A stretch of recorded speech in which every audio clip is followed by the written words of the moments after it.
We're now at the very last episode of this year, 2024, for the Drain Domain podcast. And I'm super excited to bring you guys this episode. These past weeks have been extremely chaotic, to say the least. I took my exam, of course. Um, this is my third time recording this video. It's been very crazy, but here we are, third take. We're gonna keep going, keep trying to get you guys this video, because it's a topic that I really want to talk about. It's a topic that I think is going to help out a lot of people, and is gonna let you guys kind of get a better understanding of what my experience has been like up until this moment. So, what are we gonna talk about, Byron? Very good question. We're gonna be talking about my kind of journey from apprentice to journeyman as far as the test goes. I'm going to be kind of dialing more into the tradesman part of it because I recommend you guys to take the tradesman exam. It's 4,000 hours from apprentice to tradesman, and then it's 8,000 hours from apprentice to journeyman. So I recommend doing a tradesman because it makes the process a lot more simpler, and I'll talk about that here as well. But yeah, guys, I mean, last episode of this year, amazing how far we've came. I want to take a moment to appreciate you guys for all the support. If you guys enjoy this content, make sure that you guys like, share, subscribe. If you're on Spotify, make sure that you guys give me go ahead and rate it. Let me know what you guys think. Because I look at all that, I look at all the comments and stuff. I see any suggestions that people may have, and I try to make changes accordingly based off of kind of those recommendations that you guys have for me. So I want to talk about, of course, my experience from apprentice to journeyman, but I'm gonna talk more about tradesman. So booklet. This booklet is Johnny Curtin's book, and from my understanding, this guy was an amazing teacher and he had a lot of great courses for the master as well. People were telling me after I posted on TikTok that I passed my journeyman, they were telling me, "Oh, you should go to Johnny Curtin, best there is, best in the biz." But from my understanding, he no longer has any courses. From what I've heard, he's now on the Texas State board, helping with the testing, helping with the board, helping it run, all that great stuff. So he doesn't have it, but I've heard that he does some classes here and there. I'm not sure. I don't have any information as far as that goes. All I know is that I have the booklet for the 8-hour residential code, and I have the commercial code as well. It's in my car still from when I took the exam. But let's talk about the exam real quick. So, at the age of 21, I have passed my journeyman exam, and I took my exam December 20th, and December 26th, 6th, I officially became a journeyman because that's when I paid my fees and I was officially from a tradesman to a journeyman. They got my test scores, all of that great stuff. It was kind of an awkward time because I took the exam Friday around midday. So weekends, they're not working. They were just working Monday, but they said allow up to 72 business hours. So that was already kind of wonky. And then you had Christmas Eve and you had Christmas, and then I was able to do it. So kind of an awkward timing, but nonetheless, we got it done. No big issue, no big deal. And we knew we passed. I mean, as soon as I left the room, I got printed out my sheet saying that I passed, and I'm super excited with my results. I did much better than I did with my tradesman, and I'll talk to you guys some of the stories behind why that is. But very interesting stories and kind of what I've had to go through to get to this point. It's been about 6 years of getting to where I'm at now, and it hasn't been necessarily an easy ride. It's been a journey of learning. It's been a journey of growth. It's been a journey of maturing along the way. Because when I started, man, I was just 16. Just I was a kid. I'm still technically, I'm a young adult. I'm a young adult, but uh, back then I was definitely a kid who didn't really prioritize these things, and I wanted to go out and have fun and all that good stuff. But everything at its time, right? So Johnny Curtin, I have the 8-hour residential plumbing class. And the reason why I wanted to talk about the tradesman is because I went from apprentice to tradesman to journeyman and then hopefully the master. but I recommend going through the tradesman route as well. The reason is it helps prepare you very well for the journeyman license. It makes it an easier process. And I mean, it's I feel like it's a way simpler exam than the journeyman. The journeyman was a little bit more complex just because, they really want to make sure you know your stuff, but it was nothing crazy. I want to emphasize that it was nothing crazy that I felt like, this exam is so hard that I think only people who study for months and months and months can do it. If you have a basic understanding of plumbing, if you've been in this industry for the amount of hours that they ask for you to be in, you'll be more than fine. And that was one of the things that I was really nervous about, because I don't know, I didn't feel prepared for my tradesman exam. And the tradesman is a fairly newer license. I'm not sure the exact time when it came, but I know that when my dad was taking his licensing, there was no tradesman exam. And I think my license number for the tradesman was 9096. Excuse me. So 9096. It goes in order, 1, 2, 3, 4, whatever. That's not a lot. Right now for my journeyman, my license number is like 57,000 something, something, something. So like I think like high 57,000s. So that's a huge jump from people that have had their tradesman to journeyman. And I think it drops down a little bit for the masters, of course, because some people they finish at the journeyman level and that's kind of like their end point. And that's perfectly fine. We'll talk about that as well. But yeah, guys. I mean, it's been an amazing journey. And from tradesmen, I've talked about this before. I didn't feel like I was truly, truly prepared to the best of my ability. I felt like, at the time, I felt like I wish I would have had more hands on situations going on and kind of more terms, which, if you're a journeyman or a master plumber, make sure that you're teaching your apprentices with the correct terms, the correct terminology to the best of your ability. I know sometimes we don't do it ourselves. And if you do have the responsibility of mentoring and taking care of an apprentice through their apprenticeship, make sure that you are telling them the correct terms because it's going to set them up for a ton of success, especially because in the exam, the questions may not necessarily be difficult, but you just have to know the correct definitions and terminology and when to use it correctly. There's a vent stack and there's a stack vent. What's the difference between them? There's a air gap and air brake. What's the difference? When do you use them? What different applications?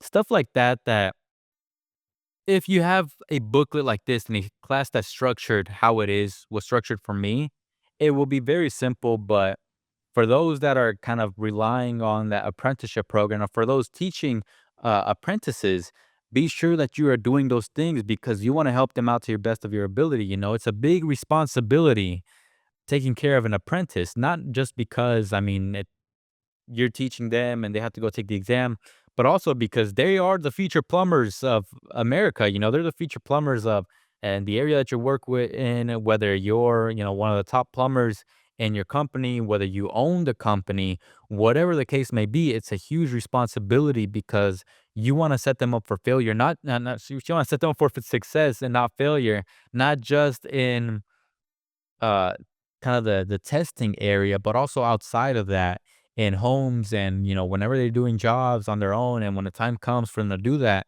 you want to make sure that they're doing stuff according to code. You want to make sure that they're doing stuff in a safe manner that is protecting the welfare and the well-being of everyone involved, the company, them, the people they're doing the work with, the people they may be servicing.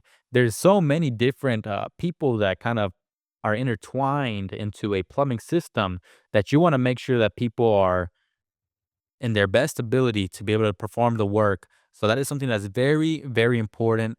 And apprentices, I mean, it may not even be your fault. I mean, you may not know what's going on because you don't know what you don't know, right? So if you're a journeyman, if you're a master, make sure that you are doing that. If you have a program and set with your company, which is very, very highly recommended, make sure that you guys kind of push those terms as well. Even something simple like a water heater. I remember with my tradesman exam, there was like 10 questions, maybe 8 to 10 questions of different names for the water heater. It would ask me, it would have a picture and it'd be like, which one's the flue pipe? or it had like an arrow pointing at it, and you'd have to say like flue pipe, storm collar, oh, vent cap, whatever the case may be. Um, and you have to make sure that you chose the right one. So if you don't know that terminology, it's something that's not really in the book. So make sure that you're using the correct terminology. If you're doing something outside and there's and there, very, very important. But when I took this course, I didn't go through this one. I went through a different guy that was recommended to me by another company. And I'm not going to say names, but I didn't learn like anything. I didn't learn nothing. I came out of the class and I was like, I had a binder like maybe this thick. If you see this, it's like, I think it's even numbered. Let's see if it's numbered. 14, 16 pages, 16 pages worth of plumbing material. And it's condensed in a way that can help you pass your exam. Keyword is pass your exam. You need a minimum score of 70. So if you go through this course and I'm saying, okay, you're going to get a 90 or above, you're going to 95, 100, whatever the case may be. If that is your goal, which I recommend it to, always aim high, you have to kind of, put your own time in your own studying and make sure that you're kind of learning things. Pick up a code book, see what the code book has to say, and you will be very, very well off. But if your goal is just to pass, if you if that's what you want to do, this will definitely set you up. So let's go over the book a little bit. Again, this was Johnny Curtin's Plumbing, and the way I got this book, just so that you guys know, is I went to the Plumbing School of Houston for my journeyman exam. I went to a different person, and Roland Cortez is like the main guy there at Plumbing School of Houston, and he's been an amazing, amazing instructor. He's very passionate about his teaching. He's very passionate about helping plumbers learn and grow in their careers. And yeah, he got his class structured from Johnny Curran, so a lot of it goes hand in hand, and I really appreciate that because I never had the opportunity and the privilege of going to a Johnny Curtin plumbing class, but now I get at least a good idea of what it was. And Roland, I know, is good friends with Johnny Curtin, so I trust that whoever goes to the plumbing school of Houston is in great hands. I was in great hands when I went, and was an amazing experience. And for the journeyman, I didn't have to go to the 8-hour residential because I already did that with my tradesman. But because I didn't feel like I gained as much as I could from that class, I went back and I went to the class, and that's where I got this booklet. I also have the commercial one, and you also have to do the OSHA class and your continuing education and stuff like that. But this is just kind of like talking about the tradesman again. So if you look at the book, and if we look at it, you have different sections, and this book is like kind of structured literally how the exam is structured. There's different sections. There's sections on administration. There might be some definitions. There may be some different plumbing systems like drain, waste, vent, um, potable water, items like that. But here you see you have administration, you have definitions, which is very important.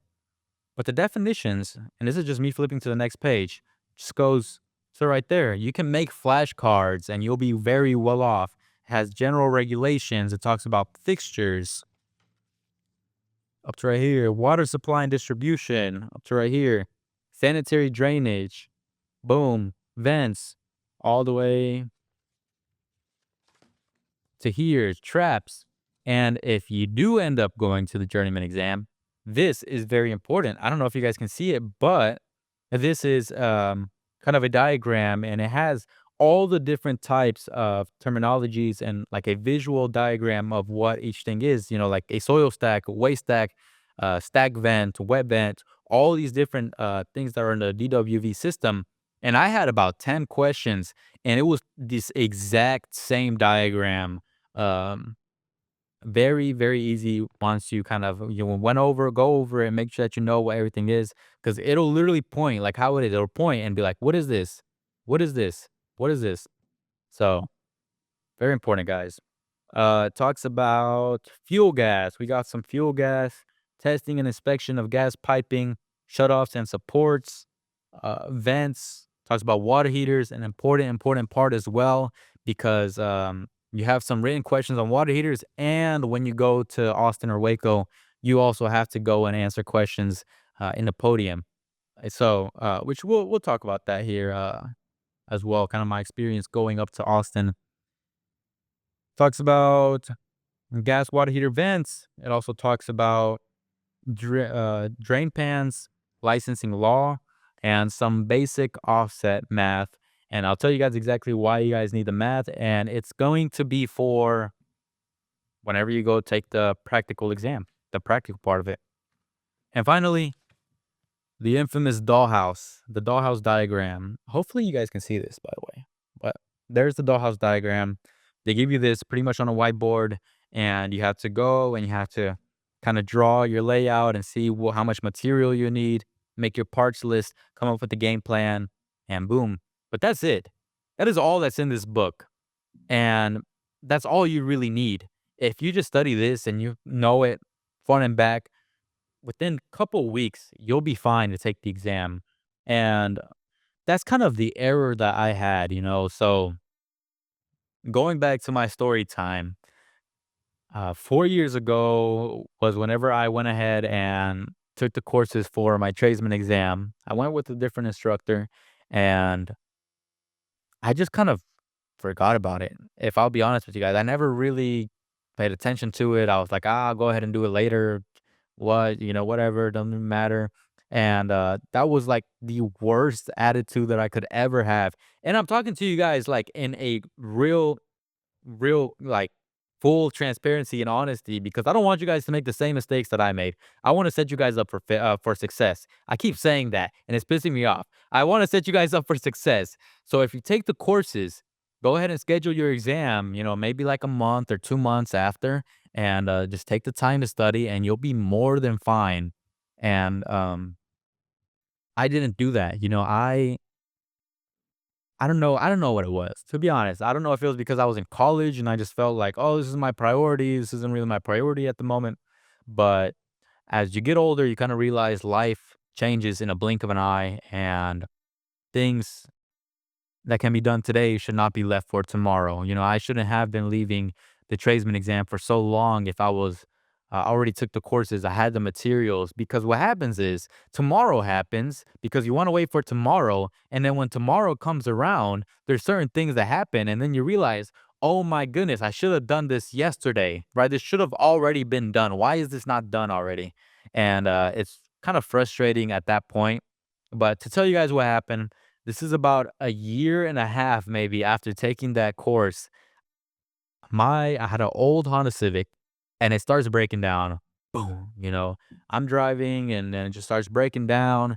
Uh it I go to Walmart with my significant other and we get left there in the Texas heat for like 2 hours and dude, it was a horrible horrible experience which I had to endure, and she was there with me and she stuck by me, to this day. And I remember just looking at her, and again, it's like about 4 years ago. And I remember telling her, like, you don't deserve this. You don't deserve being with someone who's willing to put things in the back burner and not really put any significance to it. My dad, who he helped me find the classes, he helped teach me. He didn't deserve this. He didn't deserve me, kind of putting it to the backside and just forgetting about it. So I told myself I was going to struggle with that car until I got my tradesman exam. Once I got my tradesman, I can look and see what car I get. I can look and see. And this is just my experience. This is just, I'm being honest with how I went about it. And so, I go and I try to think, okay, I gotta get my exam. There's no what's, buts, ifs, ands. I gotta take my exam. I gotta pass it. I'm not getting a new car. This car is junk. It's crap. It's leaving me. It is horrible. I need to do something about it. So I start looking for my study materials and I can't find them. Binder about this thick. I cannot find it anywhere. And we had moved before that to a different house. And I thought I lost it around there and I never found it. And I tried to get in touch with the instructor. They said, well, I wasn't even able to get a hold of them. I tried to get in touch with another plumbing company who I thought we had close ties with, and turns out they were like, "Oh no, we can't give you that booklet. That's ours. That's our property." And yeah, I'm never forgetting that, guys. I'm just kidding. Um, it's It was my fault. It was my responsibility, I shouldn't have been relying on others to bail me out, and, I understood that at the time. I wasn't mad at them. I'm not mad at them anyways, but yeah, I mean, I had to figure out what was I going to do, and I took a thinking though I confessed it to my dad, maybe 2 weeks before taking my journeyman exam, and what went through my mind was, "Let me go and take my tradesman exam, and if I fail, I fail. I'll be back in 30 days. At least I'll know what I need to work on." And it was probably the worst thing in the right, because you wanna go in confident, you wanna go in like you know what you're doing, like if you're prepared correctly, but I didn't prepare at all. All that I really could do is Reginald Cooper on YouTube. If you guys look him up, or if you guys look up, Texas Journeyman Exam Prep or flashcards, he'll show up. He's one of the guys there, and, uh I would see his videos, and I was doing this with the journeyman exam as well. He has about 4 videos, 12 to 17 minutes in range, and he has flashcards. He talks about, he has flashcards, like if he's studying on himself, he'll go and he'll read the question, he'll flip it, and he'll answer it. And sorry about that, guys. And what I was doing was I was just writing down the flashcards like if they were my own. I would pause the video, write the flashcard, pause the video, write the flashcard, pause the and I was doing that, and it took, like, a good amount of days, like, days, several days to get that done because, you're talking about 200 flashcards that you have to, like, listen, "Okay, did I hear that correctly? Let me go back. Did I get the right answer? Let me go back. Um, let me go verify it in a code book if that was correct." And it was this whole process of getting there. And I also paid for WYNS, WYNNS, a course online. And I think there's some brothers that do kind of an online test prep, and it's not certified by the TSBPE, but their material in there helped me a ton as well. I'll say it was nothing that I don't recommend to you guys. I don't think I have that link, but I'll look for Reginald Cooper's link because honestly, he may not ever see this video, but he was a tremendous help to me, and I don't think that I could have done it without him. Doesn't even know I exist, but I'm sure that he helped a ton of plumbers along the way as well, and he'll continue to help a ton of plumbers. So I'm gonna make sure that I give credit where credit is due because I've seen the comments and people are like, "Oh, I played this on loop on my way to Austin, on my way to take the exam," and yeah, like it helped a ton because before you would have to go to Austin and take the written and practical exam on the same day. Now you take the written portion in kind of like the major city. I think I don't know if it's like even small cities, but I know like in Houston we were able to go with Pearson View and take the written part, which was 100 questions, A, B, or C, and if you passed, and then that's when you go to schedule for Austin or Waco at this point. I think they wanna open one in El Paso, so that way they at least have different areas of Texas kinda covered to where you guys can kinda commute to different areas depending on what's easiest for you. El Paso had to make the decision of where they were gonna go, and it was just far or farther were their options, so, very good stuff. I mean, I was, what, like a 3-hour drive maybe by myself?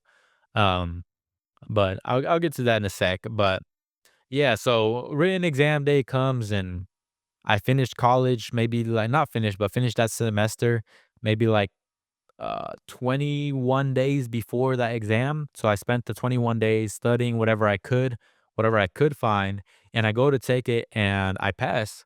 And I was like, well, that's great because now I don't have to go back in 30 days. Now I don't have to spend money to go back to the course because if you fail, you have to go back to the course, you have to redo it, and then you have to do it again.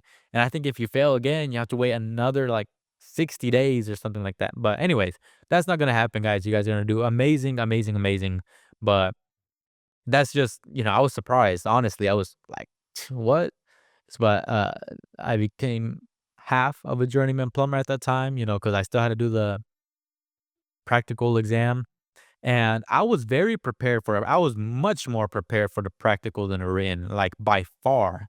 Um, I drive up to Austin and I spend the night there.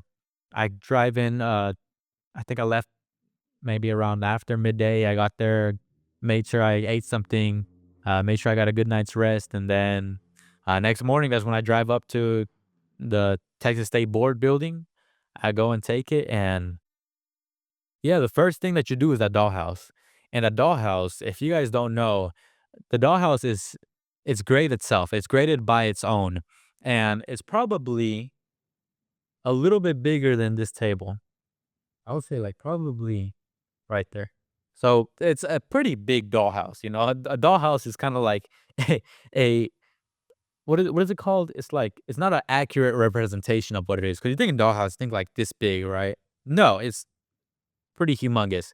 And they have the top part of the house just hanging up there, like I don't know. But anyways, yeah, they have the bottom part. So first you do kind of the what's underneath the house, and you have already your tools, and you use PVC and copper, like their own copper fittings that they have. They have like copper lawn sweep elbows, they have copper combinations, clean outs, whatever the case may be. So, and you have to kind of measure, have a good idea of how far everything has to be. How far does the toilet have to be from a side wall, from a back wall, the lavatory, where are you going to put um, kind of your trap arm and your sanitary tee. And you can only stub out 3 times with the vent through the roof.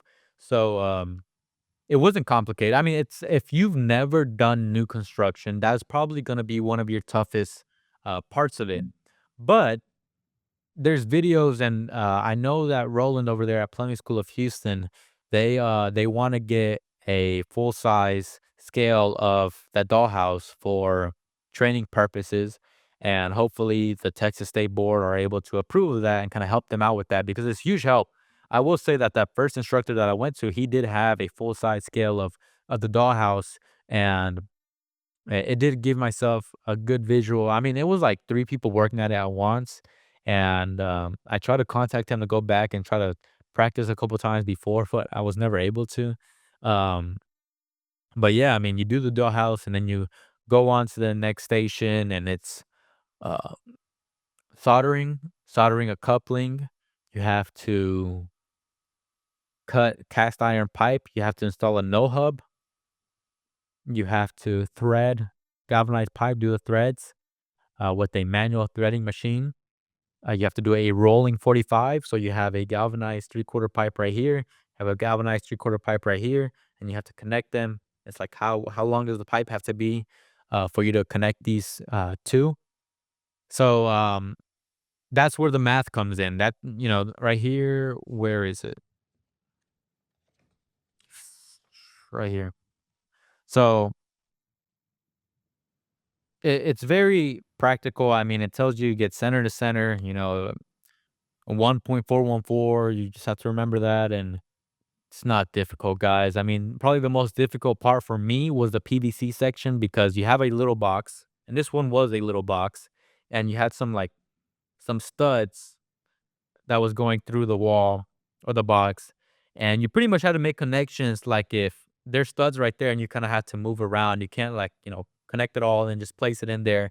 Um, I don't know what's the best way to describe it, but I think you have to install for like a hose bib outside, and then you have to like rise up here with a T and an elbow.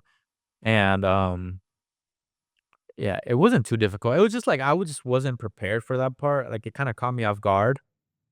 But I did it. I mean, I did all of that, and um it was really a breeze, honestly. It wasn't nothing too crazy, nothing too difficult, nothing that I would be like, okay, this is a cause for concern. No, like I said, if you've been doing plumbing for the amount of hours that they tell you to do, you'll be more than fine. And those test administrators, they're there to help you. They're there to make sure that you get your license as well. They're not going to give you answers, okay, but um, they're very helpful, is what I can say. And everyone that I have met along the way has truly been a huge blessing to me for me being here, me being a journeyman plumber. They have helped me learn things that I didn't know. They helped me correct my terminology. They helped me practice in the correct ways that I needed to practice to pass the exam.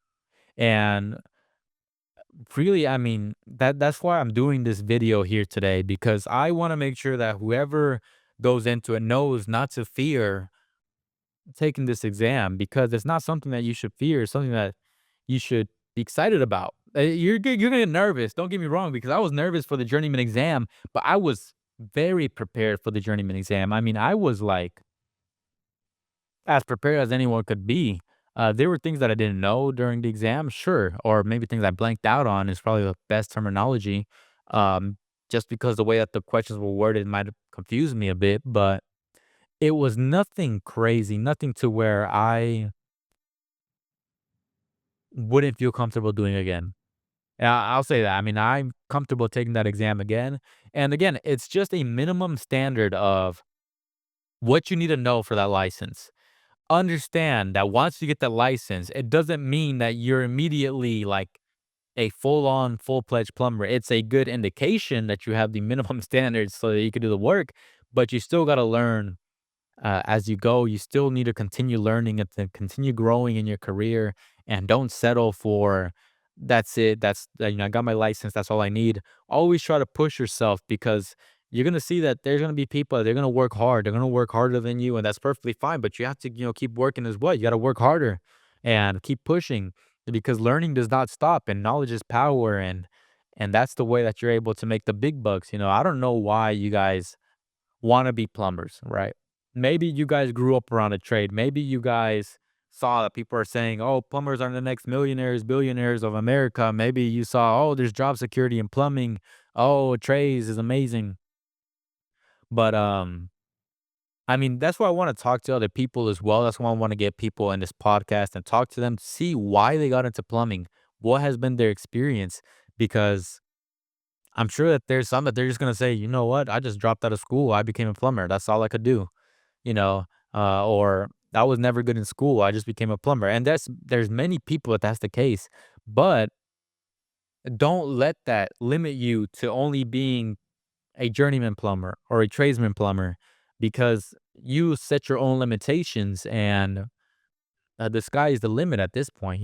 Don't let yourself be limited by more than that, um, because honestly, the stars are like, I don't even know how to explain it properly so that you guys can understand what I'm trying to say. I'm trying to say that you guys have potential. I'm trying to say that you guys can accomplish great things, and to not limit yourselves just because you didn't get a college degree, just because you didn't go to one of the nicest schools, just because you didn't have all the opportunities that other people have in this world. That doesn't matter. If you work hard, if you do what you need to do, if you study the material that's given to you, you already paid for this. Why are you not going to study it? Why are you going to put it to the side thinking that you're a hotshot, that you know everything? Because you don't.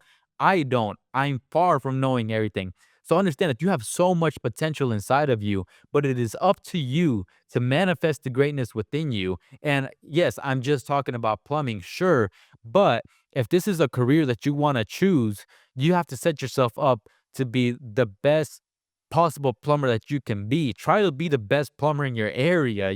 Gosh, don't limit yourself to just being a regular plumber. And there's some people that they do limit themselves to just being a plumber. And you may be watching this and you may say, well, I just want to be a plumber. That's it. Like, I'm not trying to make it that deep. I'm not trying to do all these things. And that's perfectly fine. I'm not talking to you. I'm talking to the person that understands that I want to make money in this industry. I want to do great things in this industry. I want to not just make this my plan B. I want to make sure that I excel at it.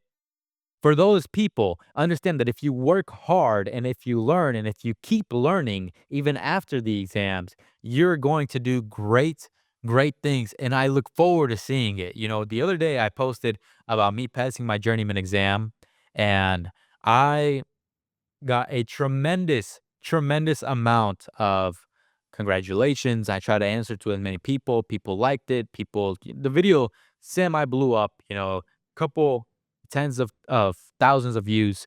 And um, I mean, the amount of kind of people that are there to help you and there to congratulate you along the way has been amazing. And I posted it because I'm 21 years old and I became a journeyman plumber in Texas. Okay. One of the youngest in Texas, not the youngest. I'm sure there's someone that's younger, that maybe a couple months younger than me, but I think that is pretty rare. I'm one of the youngest in Texas to do it. And, there was people that they said, "Oh, my buddy's gonna do it at 18. My buddy's gonna do it at 19. Oh, I'm doing it. I did it at 20." And uh, I mean, they live in other states, but uh, congratulations to you. Like, I don't see it as a bad. It's not for me. Like, I'm a competitive person, but like if I see someone breaking that, so I see someone doing it at 19, at 20. I'm excited because that is the reason why I'm doing this. I'm not doing this for fun. Redoing this video 3 times is not my idea of having a great time, right? It's frustrating and, at times, like, I'm exhausted. Like, last night, I probably had, like, 3.5 hours of sleep, but it doesn't matter. I wanna do this for the future plumbers of America. I wanna do this so that people understand what they're getting themselves into, to give you guys the best chance at success that I possibly can, because someone did that for me. Right? Someone did that for me, so I have to do it for the next person. And if there's only one person that I'm able to talk to today, that is perfectly fine. And I really hope that you guys take my words into heart and understand that it comes from a place of good. It doesn't come from a place of bad. I'm not hoping for you guys to do bad.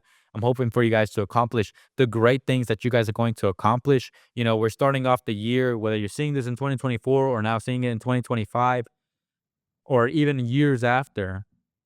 Understand that no matter what you do, whether plumbing is just your backup and you're just trying to get some information, whether you're seriously considering being a plumber, I look forward to your success. I look forward to hearing your stories. I look forward to even talking to you one day and hearing about what you were able to accomplish as a plumber. I still have a lot more to go. Believe me, guys, I want to emphasize that I do not know it all. I am far from it. There's many things that I still need to learn from my father. There's many things that my father still needs to learn from others or through his own experience, because as plumbers, understand that you have to solve problems. And many times, sometimes the solution to those problems cannot be found easily. It's not as easy as YouTube video, let's find out. It's not that simple sometimes.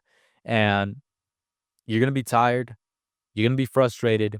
You're gonna be mentally exhausted, but it's what you signed up for, right? Understand that you're gonna be for some tough situation. You're gonna be dealing with crap. You're gonna be dealing with people. You're gonna be dealing with tough situations, tight spaces, um, sometimes smelly, stinky clothes that you gotta change in your truck and your van because you can't stand it. You gotta work in the rain sometimes. There's just so many situations that as a plumber you get into, and learn to fall in love with the journey. Learn to fall in love with those tough moments because it's going to make you a better plumber.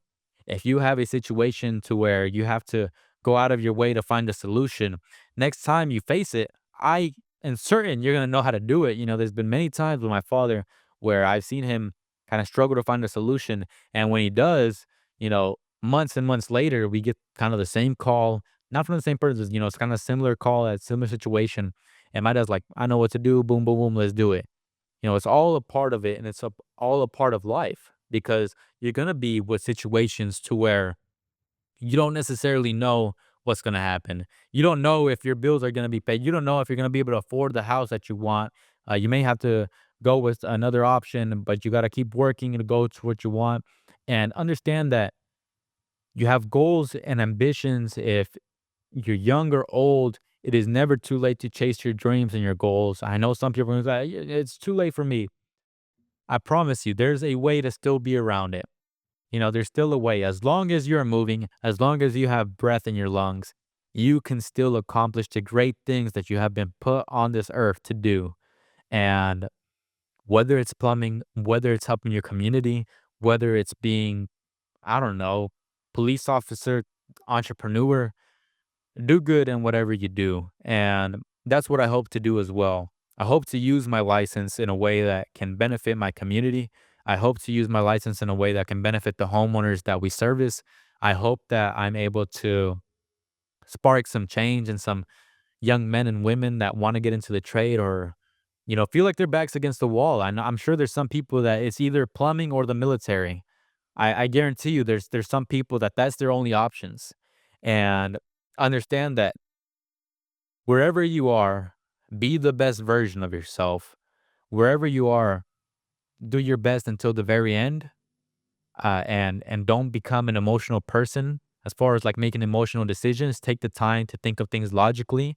Take the time to analyze what solutions you have, and understand that there's so much out there in this world, and learn to fall in love with the journey, because the journey is much more important than the end result, because the journey is what's going to create uh who you are.